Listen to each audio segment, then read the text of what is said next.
ಚಾಮರಾಜೇಂದ್ರ ಮೃಗಾಲಯದ ಆವರಣದಲ್ಲಿ ರೇಸ್ ಕೋರ್ಸ್ವರೆಗೂ ವಿಸ್ತರಿಸಿ ಆಫ್ರಿಕನ್ ಮಾದರಿಯ ಸಫಾರಿ ಸೌಲಭ್ಯವನ್ನು ಕಲ್ಪಿಸಲು ಚಿಂತನೆ ನಡೆಸಲಾಗುತ್ತಿದೆ. ಕರ್ನಾಟಕ ಮೃಗಾಲಯ ಪ್ರಾಧಿಕಾರದ ಅಧ್ಯಕ್ಷರಾದ ಎಲ್ಆರ್ ಮಹದೇವಸ್ವಾಮಿಯವರು ಸುದ್ದಿಗಾರರೊಂದಿಗೆ ಮಾತನಾಡಿ ಈ ವಿಷಯ ತಿಳಿಸಿದ್ದು, ಕೃತಕವಾಗಿ ನಿರ್ಮಿಸುವ ಕಾಡಿನ ನಡುವೆ ತೆರೆದ ವಾಹನಗಳಲ್ಲಿ ಸಂಚರಿಸುತ್ತಾ ಪ್ರಾಣಿ ಪಕ್ಷಿಗಳನ್ನು ವೀಕ್ಷಿಸುವ ಸೌಲಭ್ಯವನ್ನು ಕಲ್ಪಿಸಲು ಚಿಂತನೆ ನಡೆಸಲಾಗುತ್ತಿದೆ. 116 ಎಕರೆಯಷ್ಟು ವಿಸ್ತಾರವಾಗಿರುವ ಮೈಸೂರು ರೇಸ್ ಕೋರ್ಸ್ವರೆಗೂ ಮೃಗಾಲಯದ ಆವರಣವನ್ನು ವಿಸ್ತರಿಸುವ ಚಿಂತನೆಯಿದ್ದು, ಇದಕ್ಕೆ ಸಂಬಂಧಿಸಿದಂತೆ ಸರ್ಕಾರಕ್ಕೆ ಪ್ರಸ್ತಾವನೆ ಸಲ್ಲಿಸಲು ಮೃಗಾಲಯ ಪ್ರಾಧಿಕಾರ ತೀರ್ಮಾನಿಸಿದೆ ಎಂದು ತಿಳಿಸಿದರು. ಚಾಮುಂಡಿ ಬೆಟ್ಟದ ತಪ್ಪಲಿನಲ್ಲಿರುವ ಮೈಸೂರು ರೇಸ್ ಕೋರ್ಸ್ನ ಗುತ್ತಿಗೆಯ ಅವಧಿ 2020ರ ಮೇ ತಿಂಗಳಿಗೆ ಅಂತ್ಯಗೊಳ್ಳಲಿದೆ. ನಂತರ ರೇಸ್ ಕೋರ್ಸ್ನ ಸ್ಥಳವನ್ನು ಬಳಸಿಕೊಂಡು ಮೃಗಾಲಯವನ್ನು ವಿಸ್ತರಿಸಿದರೆ ಮೃಗಾಲಯದ ಪ್ರಾಣಿ ಪಕ್ಷಿಗಳ ಸಂಖ್ಯೆಯನ್ನು ಹೆಚ್ಚಿಸಬಹುದು. ಇದು ಪ್ರಮುಖ ಪ್ರವಾಸಿ ಆಕರ್ಷಣೆಯಾಗಲಿದ್ದು, ಪ್ರವಾಸೋದ್ಯಮದ ಅಭಿವೃದ್ಧಿಗೂ ಪೂರಕವಾಗಿರುತ್ತದೆ. ಇದರ ಬಗ್ಗೆ ಪ್ರಾಧಿಕಾರದ ಆಡಳಿತ ಮಂಡಳಿಯ ಸಭೆಯಲ್ಲಿ ಚರ್ಚಿಸಲಾಗಿದೆ ಎಂದು ತಿಳಿಸಿದರು. ರೇಸ್ ಕೋರ್ಸ್ ಆವರಣಕ್ಕೆ ಮೃಗಾಲಯದ ಆವರಣದಿಂದ ಅಂಡರ್ ಪಾಸ್ ಅಥವಾ ಫ್ಲೈಓವರ್ ಮೂಲಕ ಸಂಪರ್ಕ ಕಲ್ಪಿಸುವ ಯೋಜನೆ ಇದ್ದು, ಪ್ರವಾಸಿಗರಿಗೆ ವಿಶೇಷ ಅನುಭವ ನೀಡುವ ಯೋಜನೆ ಇದಾಗಿದೆ ಎಂದು ಮಹದೇವಸ್ವಾಮಿಯವರು ತಿಳಿಸಿದರು. ರೈತ ವಿರೋಧಿ ಮತ್ತು ಕಾರ್ಮಿಕ ವಿರೋಧಿ ಕಾಯ್ದೆಗಳನ್ನು ರದ್ದುಗೊಳಿಸುವಂತೆ ಆಗ್ರಹಿಸಿ ಎಐಟಿಯುಸಿ ಸಂಘಟನೆಯಿಂದ ಇಂದು ಮೈಸೂರಿನ ರಾಮಸ್ವಾಮಿ ವೃತ್ತದ ಬಳಿ ಪ್ರತಿಭಟನೆ ನಡೆಸಲಾಯಿತು.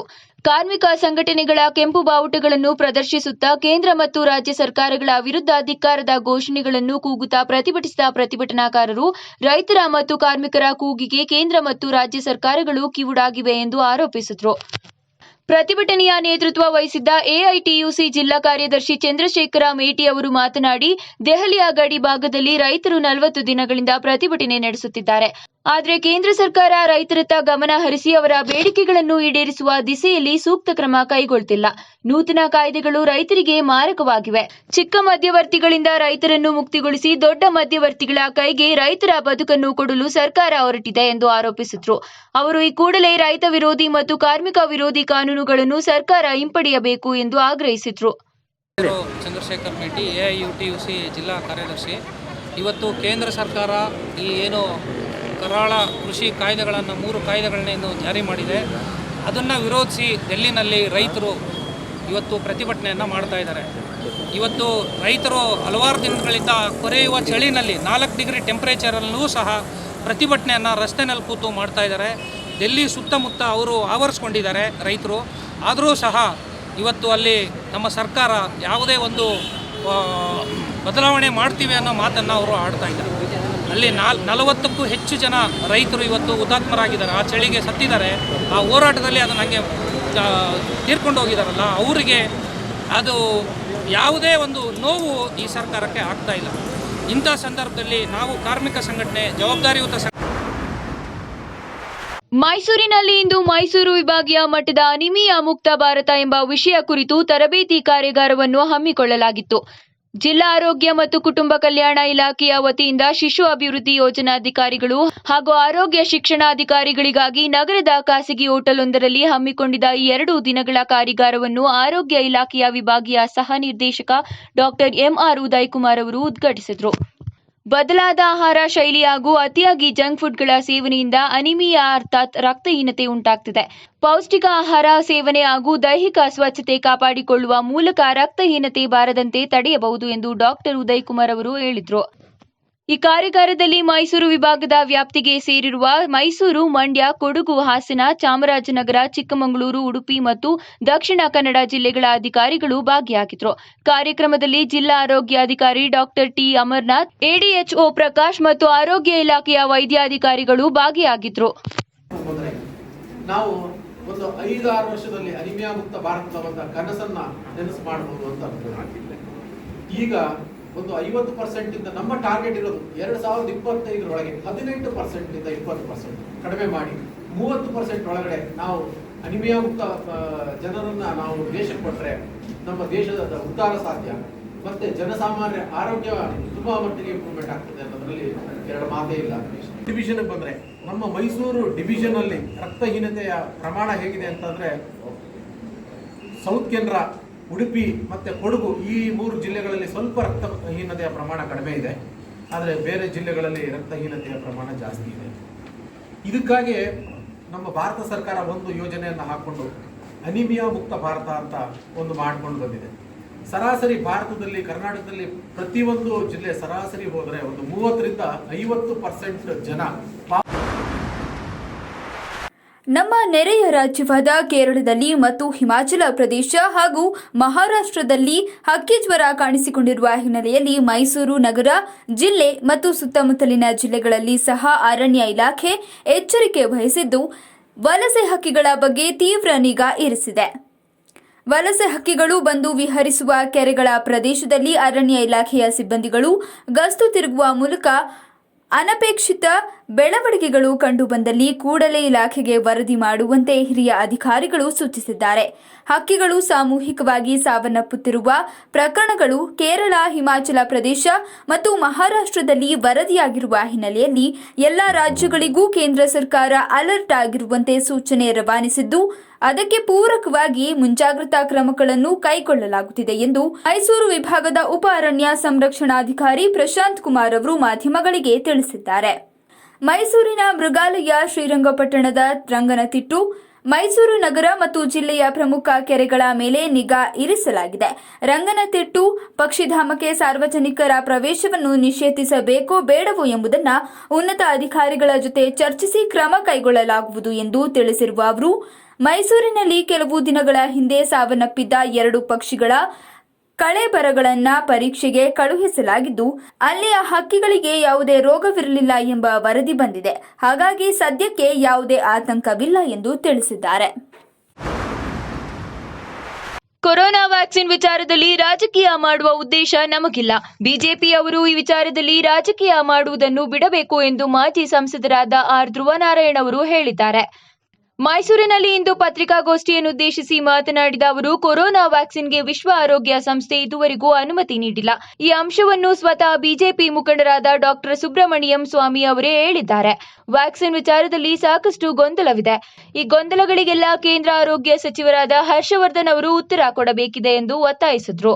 ನಮ್ಮ ದೇಶದ ಕೊರೋನಾ ವ್ಯಾಕ್ಸಿನ್ ಪ್ರಯೋಗ ಮುಕ್ತಾಯವಾಗಿದೆ ಎಂಬುದನ್ನು ಕೇಂದ್ರ ಆರೋಗ್ಯ ಇಲಾಖೆ ಬಹಿರಂಗಪಡಿಸಲಿ. ಅವರ ಪ್ರಯೋಗ ಹೇಗೆ, ಯಾರ ಮೇಲೆ ನಡೆಯಿತು ಎಂಬುದನ್ನು ಸ್ಪಷ್ಟಪಡಿಸಲಿ. ಬಿಜೆಪಿ ಈ ವಿಚಾರದಲ್ಲಿ ರಾಜಕೀಯ ಮಾಡುತ್ತಿದೆ. ಇದಕ್ಕೆ ಬಿಹಾರ ಚುನಾವಣೆಯಲ್ಲಿ ನಿರ್ಮಲಾ ಸೀತಾರಾಮನ್ ನಡೆದುಕೊಂಡ ರೀತಿಯೇ ಉದಾಹರಣೆಯಾಗಿದೆ ಎಂದು ಅವರು ಹೇಳಿದರು. ಅವರು ಆಗಸ್ಟ್ 15 ಸ್ವಾತಂತ್ರ್ಯ ದಿನಾಚರಣೆ ದಿವಸ ಅದನ್ನು ಘೋಷಣೆ ಮಾಡಬೇಕು ಅಂತಿದ್ರು ಅವರು. ಸೊ ಅದು ಅವತ್ತು ಆಗಲಿಲ್ಲ ಅವರಿಗೆ. ಸೊ ಈಗ ಅವರು ಆತರದಲ್ಲಿದ್ದಾರೋ ಏನೋ, ಬಟ್ ಇದರಲ್ಲಿ ನಾವು ರಾಜಕೀಯ ಮಾಡೋದು ಒಳಿತಲ್ಲ. ಯಾಕಂದರೆ ಇದು ಜನರಿಗೆ ಒಂದು ಒಳ್ಳೆ ರೀತಿಯಲ್ಲಿ ವ್ಯಾಕ್ಸಿನೇಷನ್ ಆಗಬೇಕಿದು. ಯಾಕಂದರೆ ಇದರಿಂದ ಲಕ್ಷಾಂತರ ಜನ ನಮ್ಮ ದೇಶದಲ್ಲಿ ಮರಣ ಹೊಂದಿದ್ದಾರೆ. ಇದು ಯಾವುದು ಮರಣ ಹೊಂದಿದವ್ರ ಸಂಖ್ಯೆನೂ ಕೂಡ ಒಂದು ಅಮೇರಿಕಾ ಬಿಟ್ಟರೆ 2ನೇ ದೇಶನೇ ಭಾರತ, ಹೈಯೆಸ್ಟ್ ಡೆತ್ ರೇಟ್ ತೊಗೊಂಡ್ರೆ ನೀವು. ಸೊ ಹಾಗಾಗಿ ಇದರಲ್ಲಿ ಯಾವುದೇ ನಾವು ರಾಜಕಾರಣ ಮಾಡೋದು ಒಳ್ಳೆಯದಲ್ಲ. ಮತ್ತು ಅದನ್ನು ಸರ್ಕಾರ ಸ್ಪಷ್ಟೀಕರಣ ಕೊಟ್ಟರೆ ಭಾಳ ಒಳ್ಳೆಯದು. 100%. ಯಾಕಂದ್ರೆ ಬಿಹಾರ್ ಚುನಾವಣೆ ಸಂದರ್ಭದಲ್ಲಿ ಅವರು ಸ್ಟೇಟ್ಮೆಂಟ್ ಮಾಡಿದ್ರು ನಿರ್ಮಲಾ ಸೀತಾರಾಮನ್ ಏನಂತ, ಮೊದಲನೇ ಪ್ರಯೋಗ ಬಿಹಾರಕ್ಕೆ ನಾವು ಇದು ಮಾಡ್ತೀವಿ ವ್ಯಾಕ್ಸಿನೇಷನ್ ಅಂತಂದ್ರೆ ಅಂದರೆ ಅಮಿತ್ ಶಾ ಅಲ್ಲ ಅದು. ಎಷ್ಟು ಮೀನ್ ಮೆಂಟಾಲಿಟಿ ಇವ್ರದ್ದು ಬಿಜೆಪಿ ಅವ್ರದ್ದು. ಬ್ರಾಡರ್ ಸೆನ್ಸ್ ಇರಬೇಕು. ಯಾವತ್ತೂ ರಾಜಕಾರಣಿಗಳಿಗೆ ಯಾರು ಅಧಿಕಾರದಲ್ಲಿ ಇರ್ತಾರೋ ಹೃದಯ ವೈಶಾಲ್ಯತೆ ಇರಬೇಕು. ಇದನ್ನ ರಾಜಕೀಯವಾಗಿ ಉಪಯೋಗಿಸೋದಲ್ಲ. ಇದು ಚುನಾವಣೆಗಳಿಗೆ ಹೋಗಿ ಘೋಷಣೆ ಮಾಡ್ತಾರೆ, ಈ ರಾಜ್ಯ ಮೊದಲು ನಾವು ವ್ಯಾಕ್ಸಿನೇಷನ್ ಮಾಡ್ತೀವಿ ಅಂತ. ಅವಾಗಲೂ ಅಷ್ಟೇ, ಈ ಸಾರಿ ಅಲ್ಲ 5 ವರ್ಷದ ಹಿಂದೆ ಬಿಹಾರ್ಗೆ ಇಷ್ಟು ಕೋಟಿ ಬಿಡುಗಡೆ ಮಾಡ್ತೀವಿ ಅಂತ ಆಶ್ವಾಸನೆ ಕೊಟ್ಟರು. ಆಯ್ತು, ಆಶ್ವಾಸನೆ ಕೊಡಲಿ, ಆದರೆ ಇಂಥ ವ್ಯಾಕ್ಸಿನೇಷನ್ನು ಈ ಕೊರೋನಾ ಈ ಪೆಂಡಮಿಕ್ಕಿಂದ ಇಡೀ ದೇಶದ ಆರ್ಥಿಕ ಪರಿಸ್ಥಿತಿ, ನಿರುದ್ಯೋಗ ಸಮಸ್ಯೆ ಇಷ್ಟೆಲ್ಲ ಇದ್ರೂ ಕೂಡ ಇದರಲ್ಲೂ ರಾಜಕೀಯ ಮಾಡ್ತಕ್ಕಂಥದ್ದು ಒಳ್ಳೆ ಬೆಳವಣಿಗೆ ಅಲ್ಲ. ನಂಜನಗೂಡು ಬಳಿಯ ಏಷ್ಯನ್ ಪೇಂಟ್ಸ್ ಕಾರ್ಖಾನೆಯಲ್ಲಿ ಸ್ಥಳೀಯರಿಗೆ ಉದ್ಯೋಗ ನೀಡುವಂತೆ ಆಗ್ರಹಿಸಿ ಕಳೆದ 42 ದಿನಗಳಿಂದ ನಡೆಯುತ್ತಿರುವ ಪ್ರತಿಭಟನೆಯ ಹಿನ್ನೆಲೆಯಲ್ಲಿ ಪರಿಹಾರ ಕಂಡುಹಿಡಿಯಲು ಬೆಂಗಳೂರಿನಲ್ಲಿ ಇಂದು ಉನ್ನತ ಮಟ್ಟದ ಸಭೆ ನಡೆಯಿತು. ರಾಜ್ಯದ ಬೃಹತ್ ಮತ್ತು ಮಧ್ಯಮ ಕೈಗಾರಿಕಾ ಸಚಿವ ಜಗದೀಶ್ ಶೆಟ್ಟರ್ ಅವರ ನೇತೃತ್ವದಲ್ಲಿ ಉನ್ನತ ಮಟ್ಟದ ಸಭೆಯಲ್ಲಿ 1 ತಾಸಿಗೂ ಹೆಚ್ಚು ಕಾಲ ಚರ್ಚೆ ನಡೆಯಿತು. ಮೈಸೂರು ಜಿಲ್ಲಾಧಿಕಾರಿ ರೋಹಿಣಿ ಸಿಂಧೂರಿ, ಮೈಸೂರು ಜಿಲ್ಲಾ ಪೊಲೀಸ್ ವರಿಷ್ಠಾಧಿಕಾರಿ ಸಿಪಿ ರಿಶ್ಚಂತ್ ಅವರಿಂದ ಸಚಿವರು ಮಾಹಿತಿ ಪಡೆದರು. ಸಭೆಯಲ್ಲಿ ವಾಣಿಜ್ಯ ಮತ್ತು ಕೈಗಾರಿಕಾ ಇಲಾಖೆಯ ಪ್ರಧಾನ ಕಾರ್ಯದರ್ಶಿ ಗೌರವ್ ಗುಪ್ತಾ, ಕೈಗಾರಿಕಾ ಅಭಿವೃದ್ಧಿ ಆಯುಕ್ತರಾದ Gunjan Krishna, KIADB CEO doctor Shivashankar, ಕಾರ್ಮಿಕ ಇಲಾಖೆಯ ಆಯುಕ್ತ ಅಕ್ರಮ್ ಪಾಷಾ ಮತ್ತಿತರ ಅಧಿಕಾರಿಗಳು ಹಾಗೂ ಏಷ್ಯನ್ ಪೇಂಟ್ಸ್ ಸಂಸ್ಥೆಯ ಪ್ರಮುಖರು ಪಾಲ್ಗೊಂಡಿದ್ದರು. ಇಂಜಿನಿಯರಿಂಗ್ ವಿದ್ಯಾರ್ಥಿಗಳಿಗೆ ಆಫ್ಲೈನ್ ಪರೀಕ್ಷೆ ಬೇಡ, ಆನ್ಲೈನ್ನಲ್ಲೇ ಪರೀಕ್ಷೆ ನಡೆಸುವಂತೆ ಒತ್ತಾಯಿಸಿ ಮೈಸೂರಿನ ನ್ಯಾಷನಲ್ ಇನ್ಸ್ಟಿಟ್ಯೂಟ್ ಆಫ್ ಇಂಜಿನಿಯರಿಂಗ್ ಕಾಲೇಜಿನ ವಿದ್ಯಾರ್ಥಿಗಳು ಇಂದು ಪ್ರತಿಭಟನೆ ನಡೆಸಿದರು. ಎನ್ಐಇ ಕಾಲೇಜಿನ ಮುಂಭಾಗದಲ್ಲಿ ಪ್ರತಿಭಟನೆ ನಡೆಸಿದ ವಿದ್ಯಾರ್ಥಿಗಳು ಆಫ್ಲೈನ್ ಪರೀಕ್ಷೆಗಳನ್ನು ನಡೆಸುವುದಾಗಿ ಘೋಷಿಸಿರುವ ವಿಶ್ವೇಶ್ವರಯ್ಯ ತಾಂತ್ರಿಕ ವಿಶ್ವವಿದ್ಯಾನಿಲಯದ ವಿರುದ್ಧ ಘೋಷಣೆಗಳನ್ನು ಕೂಗಿದರು. ಆಫ್ಲೈನ್ ಪರೀಕ್ಷೆಯಿಂದ ಕೊರೋನಾ ಹರಡುವ ಆತಂಕ ಹೆಚ್ಚಾಗಿದೆ. ಆದ್ದರಿಂದ ಆನ್ಲೈನ್ ಮೂಲಕವೇ ಇಂಜಿನಿಯರಿಂಗ್ ವಿಷಯಗಳ ಪರೀಕ್ಷೆಗಳನ್ನು ನಡೆಸುವಂತೆ ಒತ್ತಾಯಿಸಿದ ವಿದ್ಯಾರ್ಥಿಗಳು ಆಫ್ಲೈನ್ ಪರೀಕ್ಷೆಗಳಿಗೆ ತಾವು ಹಾಜರಾಗುವುದಿಲ್ಲ ಎಂದು ಪಟ್ಟು ಹಿಡಿದಿದ್ದಾರೆ ಅಂತ ಇದ್ದಾರೆ. ಆದ್ರೆ ಬಂದಿರೋ ಇಲ್ಲಿವರೆಗೂ ಮೇಲಲ್ಲೂ ಏನು ಫೆಸಿಲಿಟೀಸ್ ಕೊಡ್ತೀವಿ ಮೆಡಿಕಲ್ ಅಂತ ಯಾರೂ ಮಾತಾಡಿಲ್ಲ. ಕೊಡ್ತೀವಿ, ನಮ್ಮೇಲೆ ನಂಬಿಕೆ ಇಟ್ಕೊಂಡು ಬನ್ನಿ ಅಂತಾರೆ. ಸೊ ನಂಬಿಕೆ ಇಟ್ಕೊಂಡು ಬನ್ನಿ ಅಂದರೆ ಪೇರೆಂಟ್ಸು ಹೆಂಗೆ ಕಳ್ಸೋಕ್ಕಾಗುತ್ತೆ? ಈಗ ಪೇರೆಂಟ್ಸಿಗೆ ವಿಶ್ವಾಸ ಇದ್ದರೆ ಕಳಿಸ್ಬೋದು, ವಿಶ್ವಾಸನೇ ಇಲ್ಲದೆ ಕಳಿಸಿ ಅಂದರೆ ಈಗ ಕರ್ನಾಟಕದಲ್ಲಿ ಈಗ ಸೆಕೆಂಡ್ ವೇವ್ ಬಂದಿರೋದು ಅಷ್ಟು ಜಾಸ್ತಿ ಈಗ ನಂಬರ್ ಕಾಣಿಸ್ತೇ ಇರ್ಬೋದು. ಆದರೆ ಈಗ ಅದು ಸಪೋಸ್ ಈಗ ಡೆಲ್ಲಿಯಿಂದ ಬರೋರು ನಮ್ಮ ಕಾಲೇಜಸಲ್ಲಿ ಇದ್ದಾರೆ. ಸೊ ಅಲ್ಲಿಂದ ಎಲ್ಲ ಬಂದುಬಿಟ್ಟು ಅವ್ನು ಏನು ಹೇಳ್ತಾ ಇದ್ದಾರೆ ಅಂದರೆ ನಿಮಗೆ 17th ಒಳಗೆ ಟೆಸ್ಟ್ ಆಗಿರೋ ರಿಪೋರ್ಟ್ ಬೇಕು ಅಂತ. ಆದರೆ ಅವರು ಯಾವಾಗಲೂ ರಿಪೋರ್ಟ್ ನಮ್ಗೆ ಗೊತ್ತಿರೋ ಪ್ರಕಾರ ಏನಂದರೆ ಅವ್ರು ಟೆಸ್ಟ್ ಇವತ್ತವರಿಗೆ ಸಪೋಸ್ ಏನಾದರೂ ಕಾಂಟ್ಯಾಕ್ಟ್ ಆಗಿದ್ರೆ ಕೊರೋನಾ ವೈರಸ್ಸು 14 days ಬೇಕು ಅವ್ರಲ್ಲಿ ಸಿಂಪ್ಟಮ್ಸ್ ತೋರ್ಸಕ್ಕೆ ಅಂತ ಇದೆ. ಸಂಬಳ ಕೊಡಿ, ಇಲ್ಲ ದಯಾಮರಣಕ್ಕೆ ಅವಕಾಶ ಕೊಡಿ ಎಂದು ರಾಜ್ಯ ಸರ್ಕಾರವನ್ನು ಆಗ್ರಹಿಸಿ ಮೈಸೂರಿನ ಅಶೋಕಪುರಂನಲ್ಲಿರುವ ಅರಣ್ಯ ಭವನದ ಮುಂದೆ ದಿನಗೂಲಿ ನೌಕರರೊಬ್ಬರು ಧರಣಿ ಸತ್ಯಾಗ್ರಹ ನಡೆಸುತ್ತಿದ್ದಾರೆ. ದಿನಗೂಲಿ ನೌಕರ ಬೋರೇಗೌಡ ಎಂಬುವವರು ಕುಟುಂಬ ಸಮೇತರಾಗಿ ಅರಣ್ಯ ಭವನದ ಮುಂದೆ ಧರಣಿ ನಡೆಸುತ್ತಿದ್ದು ಮೇಲಾಧಿಕಾರಿಗಳ ದೌರ್ಜನ್ಯ ಮಿತಿಮೀರಿದೆ ಎಂದು ಆರೋಪಿಸಿದ್ರು.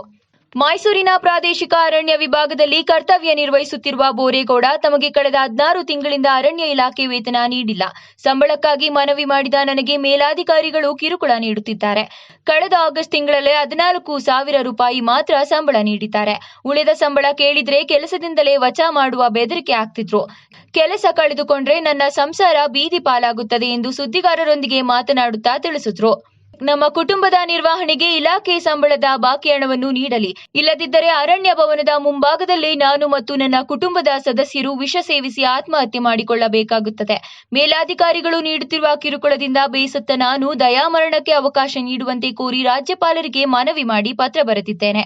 ನನಗೆ ನ್ಯಾಯ ಕೊಡಿಸಿಕೊಡಿ ಎಂದು ಬೋರೇಗೌಡ ಮಾಧ್ಯಮಗಳ ಮುಂದೆ ಮನವಿ ಮಾಡಿದರು.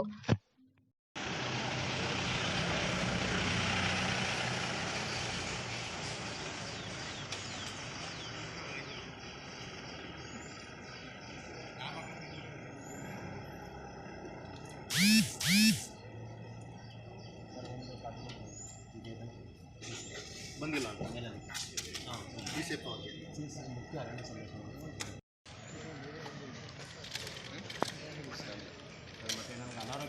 ಒಂಚೂರಿಂದ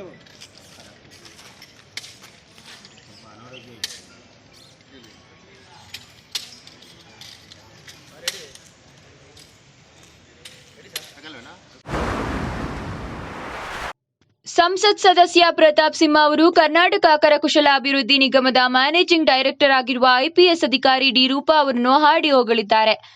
ಕರಕುಶಲ ನಿಗಮಕ್ಕೆ ಸೇರಿರುವ ಪ್ರತಿಷ್ಠಿತ ಕಾವೇರಿ ಎಂಪೋರಿಯಂ ಬಗ್ಗೆ ಪ್ರಸ್ತಾಪಿಸಿರುವ ಪ್ರತಾಪ್ ಸಿಂಹ, ಕಾವೇರಿ ಎಂಪೋರಿಯಂ ಅನ್ನು ಉಳಿಸಲು ನೀವೇ ಸೂಕ್ತ ವ್ಯಕ್ತಿ. ಕಾವೇರಿ ಎಂಪೋರಿಯಂನಲ್ಲಿ ನಕಲಿ ವಸ್ತುಗಳನ್ನು ಮಾರುತ್ತಾ ವಂಚನೆ ಮಾಡುತ್ತಿರುವ ಖಾಸಗಿ ವ್ಯಕ್ತಿಗಳಿಂದ ಎಂಪೋರಿಯಂ ಅನ್ನು ಉಳಿಸಲು ನೀವೇ ತಕ್ಕ ಅಧಿಕಾರಿ. ಶೀಘ್ರದಲ್ಲೇ ನಾನು ನಿಮ್ಮ ಕಚೇರಿಗೆ ಭೇಟಿ ನೀಡುತ್ತೇನೆ ಎಂದು ಟ್ವೀಟ್ ಮಾಡಿದ್ದಾರೆ. ಅದಕ್ಕೆ ಪ್ರತಿಕ್ರಿಯೆ ನೀಡಿರುವ ಡಿ ರೂಪಾ ಅವರು ಪ್ರತಾಪ್ ಸಿಂಹ ಅವರಿಗೆ ಸ್ವಾಗತ ಕೋರಿದ್ದು, ನೀವು ಬರುವುದರಿಂದ ನಮಗೆ ದೊಡ್ಡ ಪ್ರೋತ್ಸಾಹ ಸಿಕ್ಕಿದಂತಾಗುತ್ತದೆ. ಕಾವೇರಿ ಬ್ರ್ಯಾಂಡ್ಗೆ ನೀವು ಬ್ರ್ಯಾಂಡ್ ಅಂಬಾಸಿಡರ್ ಆಗಿದ್ದೀರಿ. ನಿಮ್ಮ ಭೇಟಿ ನೂರಾರು ಜನರ ಭೇಟಿ ನೀಡುವಂತೆ ಪ್ರೇರೇಪಿಸುತ್ತದೆ.